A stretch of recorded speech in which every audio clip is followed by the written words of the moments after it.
Яңа ел ул якты өметләр бәйрәме. Районыбызның барлык авыл мәдәният йортларындагы кебек, Сүлте авыл клубында да яңа елны каршы алу бәйрәме шаулап гөрләп үтте.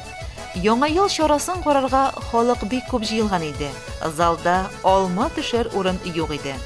Сәхнәдә бизәлгән күп шашыршы һәр кемне үзенә җәлеп итеп, күтәренке кәеф бүләк итеп торды.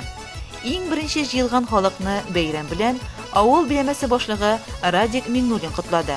Радик Мөдәррис улы соңгы елларда авыл биләмәсе территориясендә эшләнгән эшләргә анализ ясады һәм кар сыннарын эшләү конкурсында беренче урын яулаган Рәмзилә Алиеваны, икенче урынга ирешкән Ревил Мөхәммәтовны, өченче урынга лаек булган Ләлә Исламованы истәлекле бүләкләр белән тәбрикләде. Сезнең барыгызны чын күңелдән, Сүлте авыл хакимияте исеменнән, үземнең исемнән яңа ел бәйрәме белән котларга һәм тәбрик итәргә, сезнең барыгызга да Құрыштай сәламәтлек, бәхет һәм шатлыклар теләргә. Узган ел темасына да әзгенә ике авыз сүз әйтеп үтәм. Безнең инде Сүлте авыл биләмәсе территориясендә күп кенә эшләр башлаган 2019 елда. Без арачыла башлау белән лесополосалар тазарту, пожарный депога утын әзерләү, шул эшләр белән заниматься итә башлайбыз. Чистарту, благоустройство буенча зур гына эшләр эшләдек. Һәм территорияда булган медпунктка капитальный ремонт үткәрелде. Шуннан инде безнең территорияда Аташның 100 еллыгын бәйрәмнәрен үткәрдек. Монда бик күп тырышлыклар салынды, бик күп эшләр эшләнде.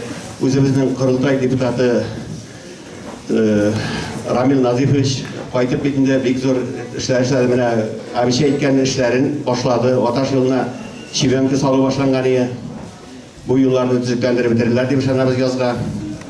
Аннан инде безнең шушы дәүләт Думасы депутаты Фәрит Гөлсевичнең көче белән Сүлте урамына 1 километрдан артык асфальт җәелде 2 кат итеп. Рәхмәт ансы өчен. Сүлтелләрне котларга ерак араларны якын итеп, Мәскәү шәһәреннән якташлары Русия Федерациясе Дәүләт Думасы депутаты Фәрит Ганиев кайткан иде. Фәрит Гөлүс улы авылның активистлары Мәгариф Хаҗиевка, Назиф Сабировка, Раил Миңнуллинга, Фәгыйль Хафизовка, Ильяс Фахруллинга истәлекле бүләкләрен өләште. Район хакимияте башлыгы исеменнән районның спорт комитеты рәисе Иршат Фасхиев котлау сүзләрен җиткерде. Һәм театралика 2019 район бәйгесендә сәхнә кыюлыгы һәм фантазиясе номинациясендә җиңүгә ирешкән Дөмәй һәм Сүлте башлангыч белем бирү коллективына почет грамота, урындагы инициативаларны яклау программасын тормышка ашыруда актив катнашкан Рәшидә Хисмәтуллинага һәм Рита Фикиевага рәхмәт хаты, авыл биләмәләре арасында яңа ел мәйданнарын бизәүдә иң яхшы сәнгать һәм яктырту эше өчен Сүлте биләмәсенә 10 000 сумлык сертификат, авыл җирлекләре арасында үткән минем туган җирем үзешчән сәнгать смотрында актив катнашкан өчен Сүлте авыл биләмәсенә почет грамота һәм истәлекле бүләкләрен тапшырды. Я хочу пожелать всем самое главное здоровье в каждом доме, чтобы этот Новый год каждый дом принес только благополучие, счастье и мира во всем мире. Бәйрәм авыл артистларының дәртле җырлары, биюләре, гармун моңнары белән бергә үрелеп барды. Чарада клоуннарның, әлбәттә, бәйрәмнең төп геройлары Кыш бабай белән Кар Солуның катнашуы аеруча ям өстенә ям өстәде.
Когда приходит год молодой,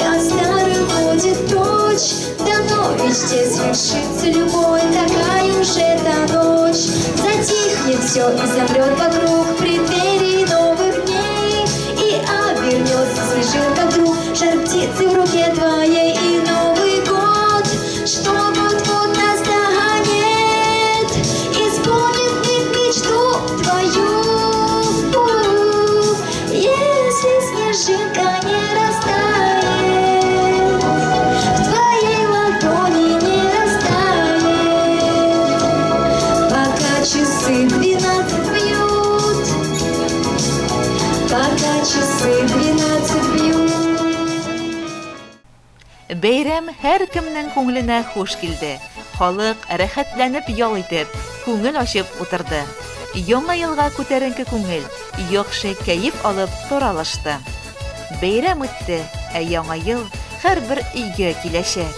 Яхшы булсын, имин булсын, матур булсын киләчәк. Айгөл Муллаянова, Илеш телерадиокомпаниясе.